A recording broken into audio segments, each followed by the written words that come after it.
स्वागत है आपका। आप देख रहे हैं द थर्ड साइट।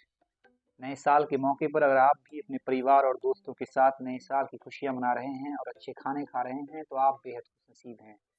जी हाँ, मैं ऐसा इसलिए कह रहा हूँ क्योंकि दुनिया में एक मुल्क है, एक जगह है जहाँ खाने के लिए खाना, पीने के लिए पानी, इलाज के लिए दवाइयाँ, यहाँ तक कि रहने के लिए घर भी नहीं है। जी हाँ, इस समय गाज़ा के हालात कुछ ऐसे ही हैं और मैं बात कर रहा हूँ इसराइल और हमास युद्ध के बारे में। एक ऐसा युद्ध जो खत्म होने का नाम ही नहीं ले रहा है। तो अगर आप भी ये जानना चाहते हैं कि आखिर ये इजराइल और हमास युद्ध क्यों शुरू हुआ, इसके खत्म होने की क्या संभावनाएं हैं और कौन है ये हमास और गाजा के हालात अभी कैसे हैं, तो आप हमारे वीडियो को पूरा अंत तक देखिए। तो स्वागत है आपका। मेरा नाम हैदर खान है और आप देख रहे हैं द थर्ड साइट। आज से करीब 2.5 महीने पहले दिन था 7 अक्टूबर 2023। सुबह के करीब 6:30 बजे थे। इजराइल पर अचानक एक हमला होता है। करीब 20 मिनट के अंदर इजराइल पर 5,000 रॉकेट दाग दिए जाते हैं। ये हमला हमास की तरफ से था और हमास के लड़ाके इजराइल में दीवार तोड़कर देश में घुस जाते हैं और इस हमले में करीब 1200 लोगों की मौतें हो जाती हैं और 250 लोगों को हमास के लड़ाके इजराइल से हॉस्टेजेज यानी कि कैदी बनाकर गाजा लेकर चले जाते हैं।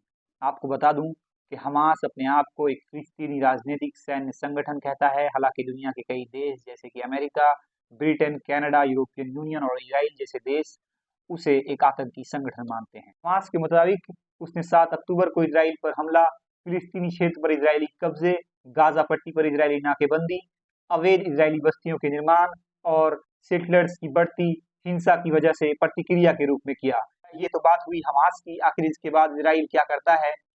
इजराइल भी अपनी सेना को जवाबी कार्रवाई करने के आदेश देता है और ये आदेश देता है कि एयर स्ट्राइक की जाए और गाजा पर ग्राउंड इन्वेजन की जाए और साथ ही ऐलान भी करता है कि वो गाजा से हमास को पूरी तरह खत्म कर देगा और गाजा पट्टी की नाकेबंदी करेगा।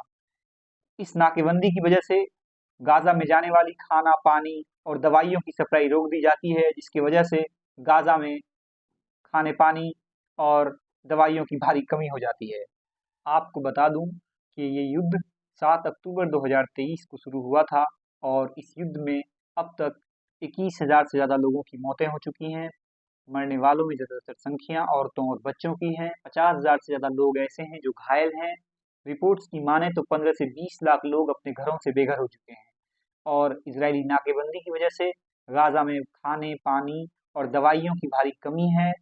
वर्ल्ड फूड प्रोग्राम और यूएन की रिपोर्ट्स के मुताबिक गाजा में भुखमरी जैसे हालात हैं। लोग गंदे और नमक वाली पानी पीने को मजबूर भी हैं। वो सारी या तो बंद हो चुकी हैं। जितने बड़े-बड़े हॉस्पिटल्स हैं गाजा में वो सारे हॉस्पिटल्स बंद हो चुके हैं, या तो इजरायली बमबारी के कारण या तो दवाइयों के खत्म हो जाने के कारण। सिर्फ कुछ छोटी हॉस्पिटल और हेल्थ केयर सर्विसेज हैं जो अभी भी फंक्शन कर रही हैं। जी हाँ दोस्तों, ये युद्ध 7 अक्टूबर को शुरू हुआ था और इस युद्ध की वजह से गाजा के हालात दिन ब दिन बद से बदतर होते जा रहे हैं। दोस्तों, मैं आपको बता दूं कि इजराइल के पास इस दुनिया की सबसे बेहतरीन सेनाओं में से एक सेना है जो आधुनिक सैन्य शक्ति, तकनीकी क्षमताओं से लैस है और उसके मुताबिक वो सिर्फ गाजा में हमास के फाइटर्स, हमास के मिलिटेंट को टारगेट कर रहे हैं, वो सिविलियंस को नहीं मार रहे हैं। हालांकि फिर भी इस युद्ध में 21,000 सिविलियंस की मौतें हो चुकी हैं, जो कि एक भारी और बड़े सवाल पैदा करती है कि इतनी बड़ी सेना और इतनी तकनीकी क्षमताओं से लैस सेना से इतनी बड़ी गलतियां कैसे हो सकती हैं। जी हाँ दोस्तों, दुनिया के लोग इसे एक जेनोसाइड के रूप में देख रहे हैं। दुनिया में हजारों जगहों पर प्रोटेस्ट हो रहे हैं इस युद्ध के खिलाफ और सीज फायर की मांग हो रही है। यूएन तक सीज फायर की मांग कर चुका है, लेकिन इजराइल है कि मानने का नाम नहीं ले रहा। उसका कहना है कि वो जब तक हमास को गाजा से पूरी तरह खत्म नहीं कर देगा, वो सीज फायर नहीं करेगा, वो ये युद्ध नहीं रुकेगा। ये युद्ध अभी तक जारी है और हर रोज हर वक्त गाजा में लोग अपनी जानें गंवा रहे हैं और हर वक्त लोग घायल हो रहे हैं, बच्चे और औरतें मर रही हैं। दुनिया के लोगों को इस युद्ध के खत्म होने का इंतजार है और ये युद्ध है कि खत्म होने का नाम ही नहीं ले रहा है।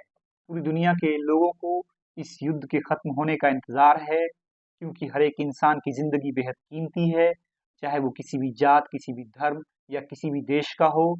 हर एक इंसान की ज़िंदगी की हिफाजत होनी चाहिए। इस कोशिश में दुनिया की कई बड़ी संस्थाएं जैसे यूनाइटेड नेशंस, एमनेस्टी इंटरनेशनल्स और दुनिया के कई बड़े देश जैसे मिडिल ईस्ट की कंट्रीज और रशिया जैसे देश और बहुत सारे देश इस कोशिश में लगे हैं कि इस युद्ध को जल्द से जल्द रोका जाए, ताकि गाजा में हर वक्त और लगातार हो रही मौतों का ये सिलसिला रुके और इंसानी जिंदगियों को बचाया जा सके, क्योंकि ये युद्ध बहुत ही भयावह है। जी हाँ, हम ये उम्मीद करते हैं कि ये दुनिया के लोग इस युद्ध को रोकने के लिए और ज़्यादा कोशिशें करते रहेंगे। तो आज का ये कार्यक्रम हमारा यहीं समाप्त होता है और इसी तरह की खबरों से जुड़े रहने के लिए हमारे चैनल द थर्ड साइड को सब्सक्राइब करें, बेल आइकन को प्रेस करें और हमारी वीडियोस को ज़्यादा से ज़्यादा लाइक करें, ज़्यादा से ज़्यादा शेयर करें, कमेंट करें, क्योंकि आपका एक लाइक और एक शेयर हमें अपने काम को और अच्छे तरीके से करने के लिए हिम्मत देगी और प्रेरित करेगी। धन्यवाद।